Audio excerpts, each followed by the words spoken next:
Toda interação entre corpos ela pode ser investigada medindo a intensidade da força dessa interação. Vamos ver assim como é a força magnética, qual é a equação que governa essa interação, que é uma equação que foi obtida através de experimentos usando bobinas alimentadas por corrente contínua. E para ilustrar, vamos fazer um exercício. Vamos calcular a força em uma espira aberta na presença de um campo magnético. Vamos lá. Antes de falar de força magnética, vamos fazer uma retrospectiva da história do eletromagnetismo. Aí, pelos finais de 1700, o Coulomb publicou seu resultado, que resumia, basicamente, o que os diversos pesquisadores vinham fazendo nessa época. O que se sabia na época é que, em experimentos com corpos carregados, existia uma interação entre eles e que a força era mensurável em uma montagem como essa aqui, que é uma balança de torção. Os corpos estão no interior dessa campânula de vidro aí que está na parte de baixo e tem uma linha nesse tubo aí que está na vertical, que é a linha da balança de torção. Nessa fase se verificou apenas uma dependência, uma proporcionalidade dessa força com a quantidade de cargas e que essa força também diminuía com o inverso da distância entre os corpos ao quadrado. A experiência é difícil, pois as cargas elas se distribuem de modo não uniforme sobre os corpos durante essa interação, e na época não se sabia como atribuir uma posição correta para essas cargas. Surgiu assim a ideia da carga pontual, que faz com que todas as cargas elas ocupem uma única posição no espaço, e que experimentalmente seria equivalente a um corpo pequeno. E sendo um ponto matemático que não tem dimensão, ele não tem tamanho, mas a gente fala que é um tamanho zero só para ilustrar. Foi possível assim formular uma teoria mais consistente e que depois de muitos ajustes ganhou a forma final, que é essa aqui, que estudamos aí em um dos vídeos anteriores. E esse termo entre parênteses foi chamado de campo elétrico. Uma forma que se mostrou muito prática para estudar a interação entre corpos eletricamente carregados. E a força, então, pode ser escrita como carga multiplicada pelo campo elétrico. Depois da publicação do Coulomb, aí em torno de 1800, foi desenvolvida a pilha elétrica pelo Volta. Esse Volta é a pessoa que deu origem à unidade volt, que a gente usa para tensão e potencial. E com as pilhas e as baterias, se deu início aos experimentos que envolviam correntes contínuas. Aqui tem uma montagem de duas bobinas acopladas a uma balança. Isso era montagem para se definir a unidade da corrente elétrica em 1900. Com vários experimentos como esse, usando dois circuitos com corrente contínua, pôde-se medir a força magnética entre dois circuitos em diversas situações. Para formular matematicamente, a gente faz aqui uma idealização semelhante ao que se faz em eletricidade. Aqui tudo gira em torno de fio. E o fio é idealizado como um fio filiforme, ou seja, um fio bem fino. Na realidade, tão fino que ele se transforma numa linha matemática, que não tem espessura, mas que a gente vai dizer que tem espessura zero e que transporta uma corrente I. O uso dessa palavra filiforme é meio estranho, pois filiforme vem do latim filum, que significa fio, e a palavra forme, ou seja, na forma de um fio. Então, filiforme fica fio na forma de fio. Ficou meio parecido com mamão papaya. Em inglês, mamão é papaya. E quando a gente fala mamão papaya, é como se falássemos mamão mamão. É meio estranho. Mas vamos continuar. Então, tudo que a gente falar daqui em diante será referente ao fio idealizado, uma linha matemática. Para ver a parte matemática do que se descobriu em termos de força magnética, vamos considerar dois circuitos como esse aqui. São circuitos idealizados, um circuito P e um circuito S. Nos dois circuitos tem corrente, mas a gente não está mostrando as fontes de corrente. Fica subentendido que existe uma fonte de força eletromotriz em alguma parte do circuito para gerar essas correntes. Sendo então o vetor dl um elemento de comprimento dl orientado segundo a corrente, a força no circuito S, a força Fs que está em todo o circuito, ela é dada por essa equação aqui. Nessa equação, o vetor dls é um elemento de comprimento dls nesse circuito S e também ao longo da sua corrente. E o vetor R é um vetor que sai de um elemento do circuito P em direção a outro elemento no circuito S. Essas integrais são fechadas, é só para representar que é uma soma que é realizada ao longo de todo o circuito, que são circuitos fechados.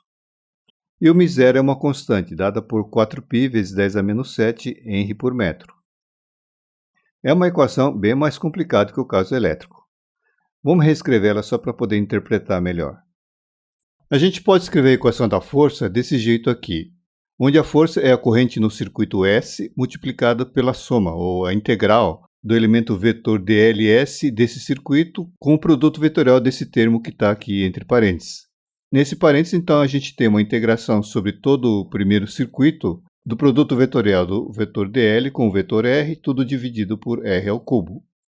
Então, esse parênteses representa algo que o primeiro circuito P ele gerou nesse elemento dl do segundo circuito. Vamos chamar ele de um vetor B.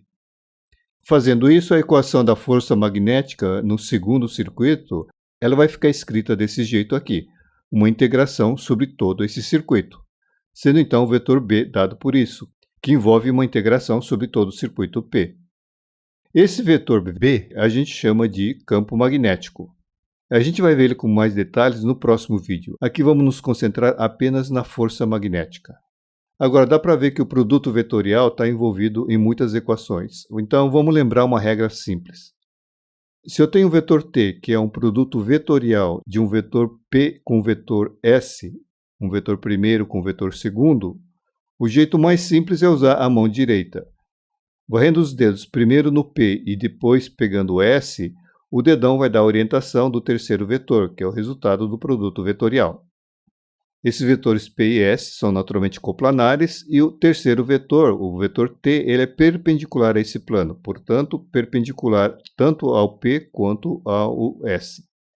Agora, o tamanho desse vetor T, ou seja, o seu módulo, vai ser o módulo dos vetores P com o vetor S multiplicado pelo seno do ângulo entre os dois. Com isso, vamos então nos concentrarmos na força magnética, que é dado por essa equação aqui. Vamos repetir a figura só para não ter que voltar às páginas, onde esse B na equação é o B no elemento. Como a gente vai falar apenas desse circuito em particular, vamos tirar esses subíndices aí para simplificar a notação. Graficamente a gente vai ficar só com isso. Então a equação sem os subíndices vai ficar mais simples, desse jeitão aqui. Então a força magnética total ela é calculada pela corrente multiplicado pela integral, que é uma soma, do produto vetorial do dl com o B, sendo esse B o B no elemento dl. E a soma, ou essa integral, é feita sobre todo o circuito fechado. Esse integrando é a força do elemento dl, no elemento infinitesimal dl, desse jeito aqui, com a corrente multiplicada pelo produto vetorial do dl com o vetor B. E a força magnética total vai ficar assim. Isso aqui é uma representação matemática, a gente não resolve a integral de um vetor.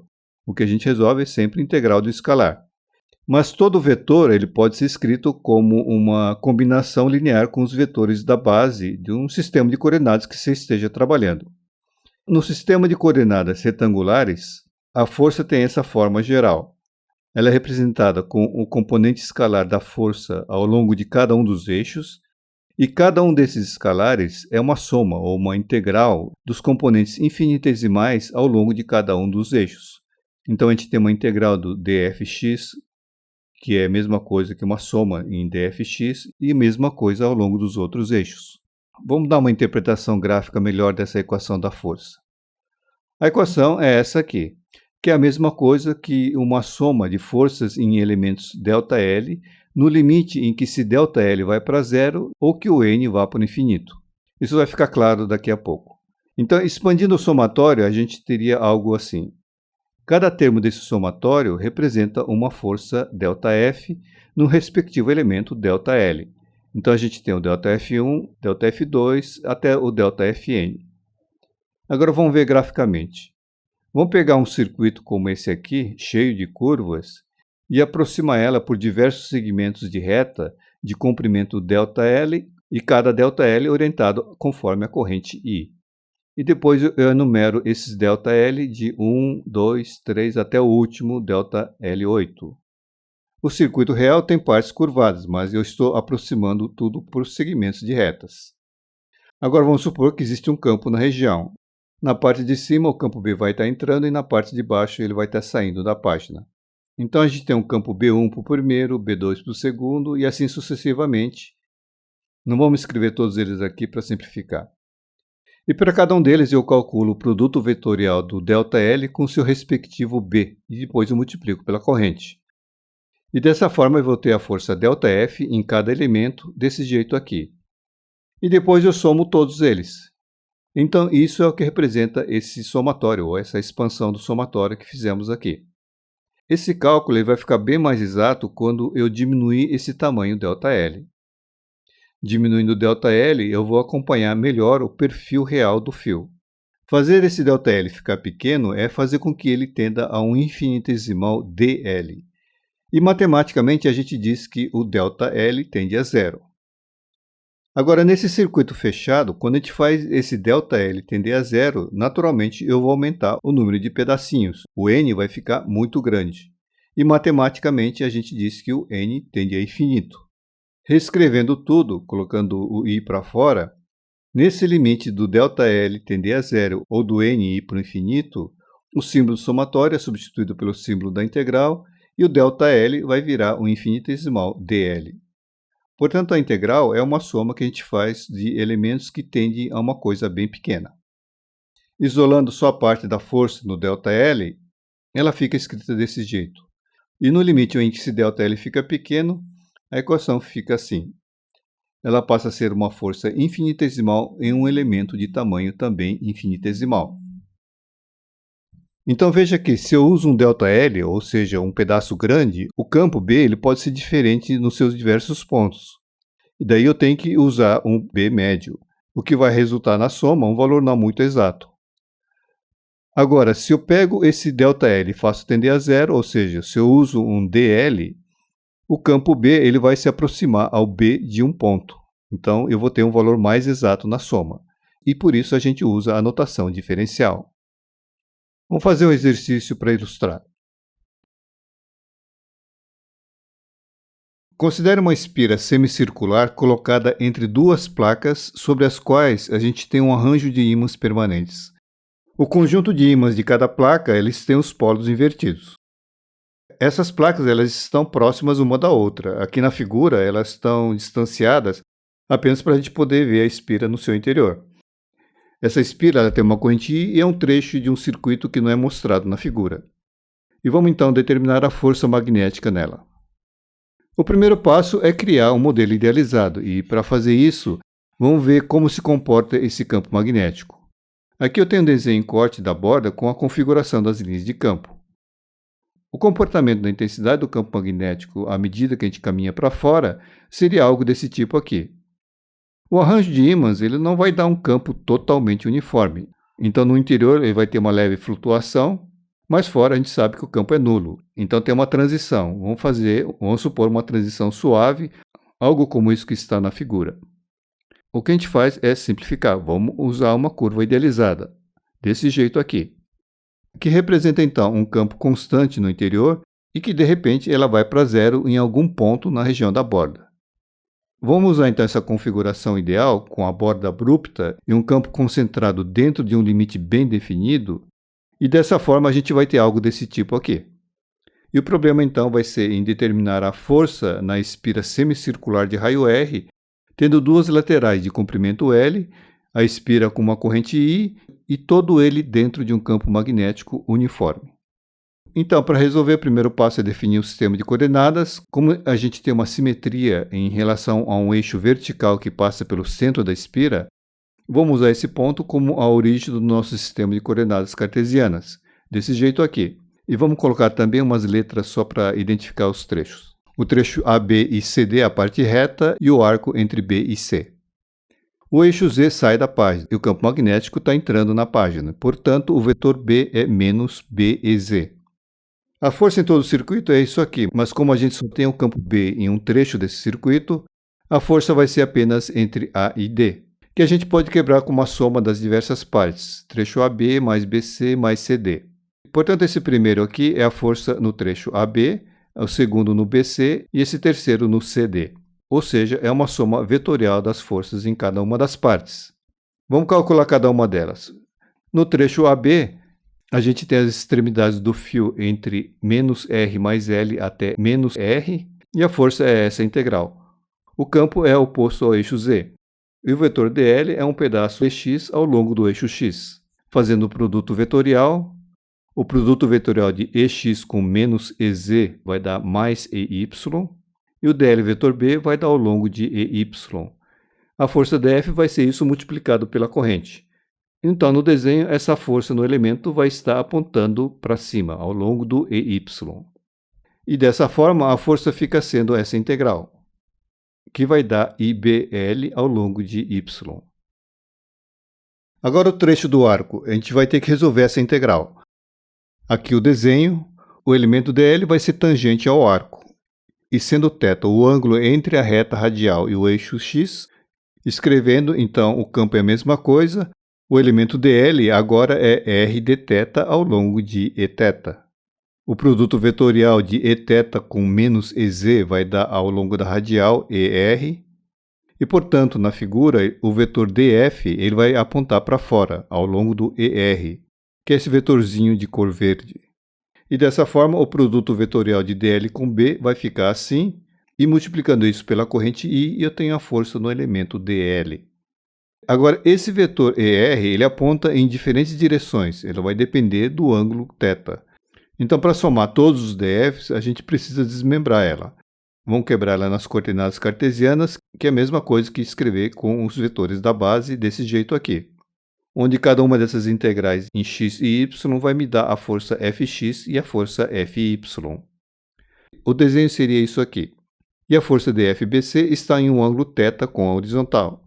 O dfx vai ser menos seu cosseno e o y o seno. Dessa forma, o componente da força ao longo do x vai ser isso aqui, que resolvendo dá 0. E em y, resolvendo, vai dar 2IBR. Portanto, a força no arco é 2IBR ao longo de y. E, finalmente, o trecho CD, que é a mesma coisa que no trecho AB. Só que agora a integração ao longo do eixo vai ser entre R e R mais L. A força é essa. Fazendo as contas, o dl ao longo de x, o produto vetorial de ex com menos ez é em ey, e o produto vetorial de dl com b vai dar ao longo de y. E a força é a integral entre R e R mais L, que vai dar IBL ao longo de y. Vamos juntar todos os resultados. Juntando tudo, a força total, a força em AB, em BC e em CD, então a força resultante vai ser 2IBL mais R ao longo de Y. Portanto, uma força apenas ao longo de Y. Agora, vendo o resultado apenas da parte do arco no trecho BC, sua magnitude é isso aqui, que a gente pode escrever assim. Isso aqui é o diâmetro, ou seja, o arco ele pode ser substituído por um fio reto entre o trecho B e C. A força vai ser a mesma coisa. Dessa forma, no desenho, a gente teria algo desse tipo. E as duas forças seriam iguais. Vamos fazer o resumo. A gente viu que a força em um elemento infinitesimal dl com corrente I e com um campo magnético B é dado por isso aqui. É igual à corrente multiplicada pelo produto vetorial do dl com o B. E que a força em um circuito é a soma desses df por todo o circuito fechado. E é uma soma vetorial, que a gente representa desse jeito aqui, uma integração do vetor df. Se o campo existir em apenas um trecho desse circuito, digamos entre o ponto A e um ponto B, a gente pode escrever desse jeito aqui. E observando que essas integrais com o vetor df é apenas uma representação. A integral mesmo é resolvida como uma integral de escalares. Agora, a força ela pode ser escrita como uma combinação linear dos vetores da base, que em coordenadas cartesianas fica desse jeito aqui. Sendo que as resultantes escalares fx, fy e fz são a soma das quantidades infinitesimais ao longo de cada um desses eixos. Integrais de dfx, integral de dfy e integral de dfz. É isso aí.